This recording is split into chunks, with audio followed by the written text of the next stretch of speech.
This is Kevin Cole at the University of Nebraska.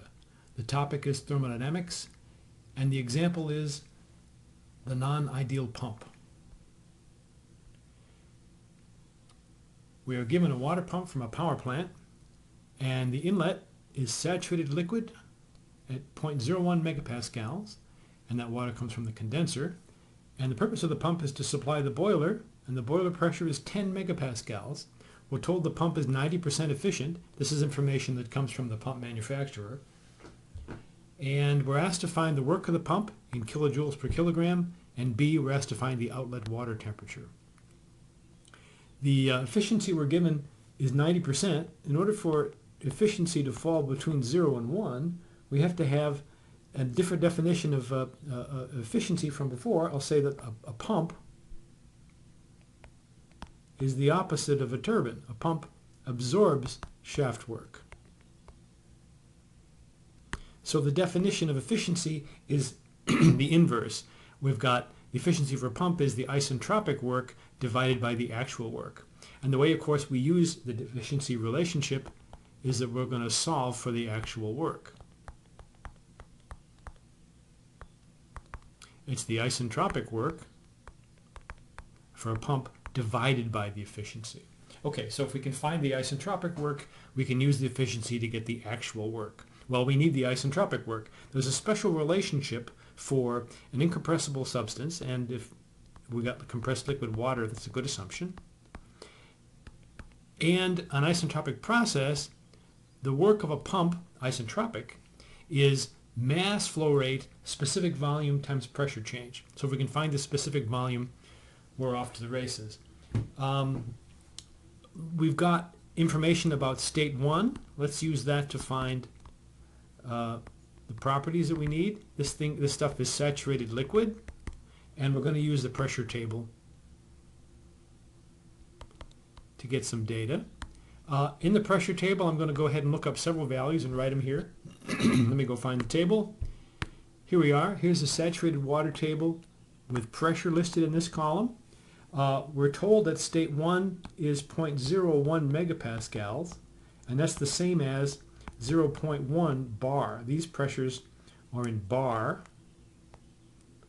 So 0.1 bar is right here. Here's the point we want, and I'm going to pull out the temperature of 45.81 C. I'm going to put out the specific volume for the saturated liquid case. I have to be very careful. The saturated liquid in this table, the values listed are multiplied by 1,000 before they're put here. So we have to take the value 1.01 and divide by 1,000 to use it, and the units are meters cubed per kilogram when we make that conversion.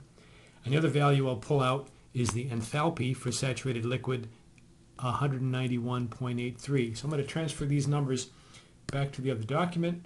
And when you look up a state, it can save you time if you just go ahead and write down several things. So specific volume is 0.00101002 meters cubed per kilogram, again adjusting by that factor. And then H1 is 191.83, and that's in kilojoules per kilogram. All right.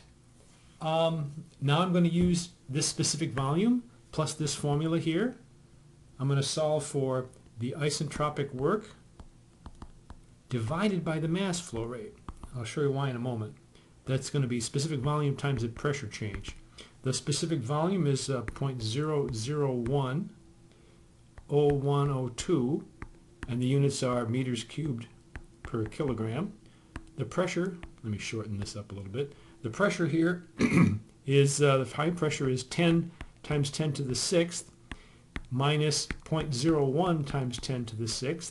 So I've chosen to write this in pascals, newtons per meter squared. And if I crunch this number, I get 1.0092 times 10 to the 4th.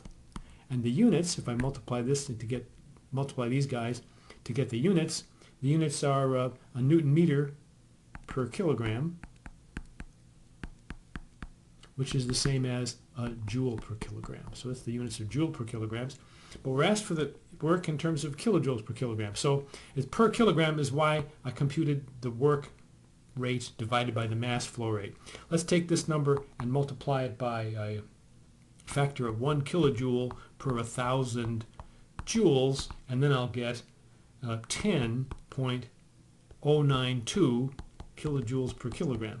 Is that the answer? No, that's the isentropic work. We have to adjust it for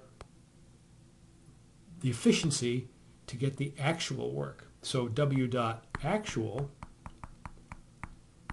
divided by mass flow rate is going to be this 10.092 divided by 0.9. The efficiency, that's going to give me 11.21 kilojoules per kilogram. That's the actual work, and that's the work into the pump. The fact that this comes out positive is because I simply chose the pressures in this order. We know that the pump absorbs shaft work. How do we find the outlet temperature? Well, we need another relationship. We need something to find state 2. Let me scroll up a little bit. We're looking for B here. Oops. B here is we're going to seek state 2.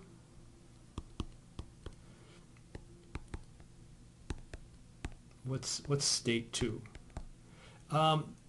We have not, with this problem, yet applied an energy balance, or the first law for an open system. It's exactly the same relationship for a turbine, it's just the signs are different. I'm going to solve for H2, which is going to be H1 minus W dot over M dot. But now we have to use the sign convention. So I'll say recall sign convention, because this first law involves this sign convention. The W dot is negative, less than 0, for work into the system.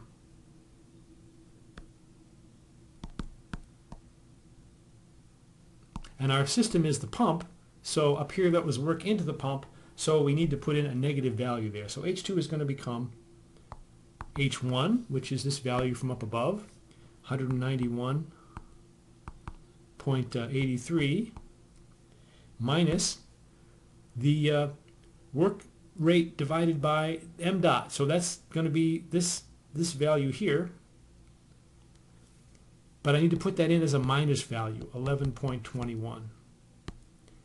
So that's going to give me state 2 is plus 203.04 kilojoules per kilogram. Now this should make sense that state 2 has a higher enthalpy, because this is a less than perfect pump, and the pump friction in the bearings and in the impellers goes into warming the fluid. The fluid is at a higher enthalpy than before.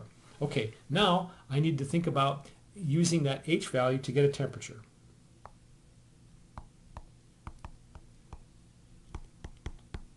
So we're going to need the tables. What tables? Well, this is compressed liquid.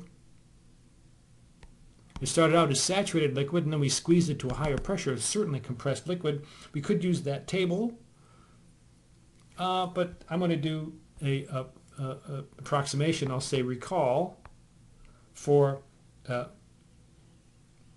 incompressible assumption,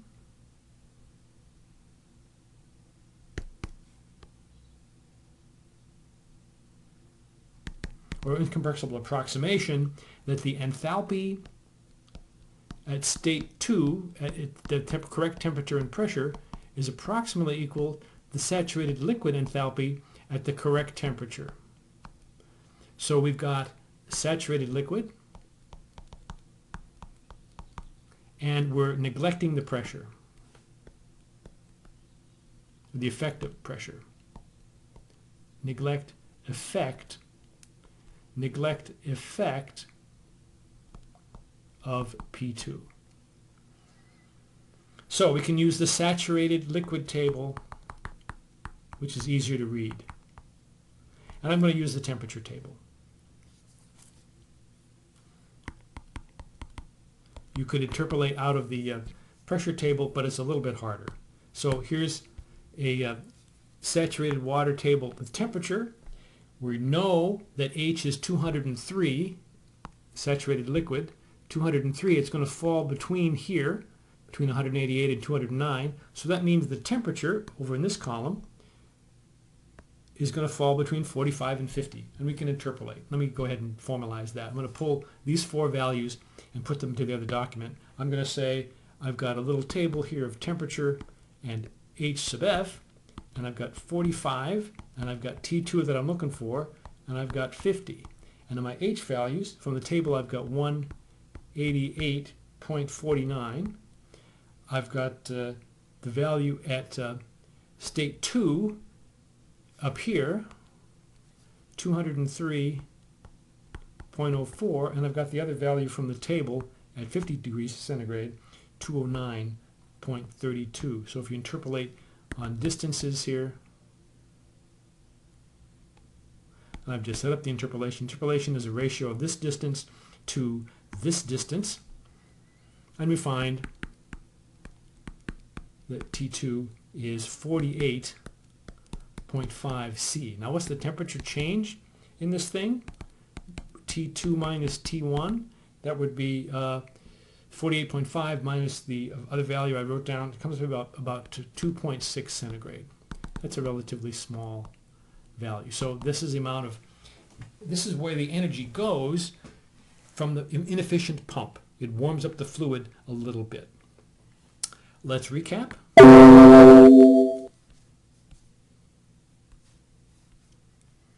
We've got an example of a water pump.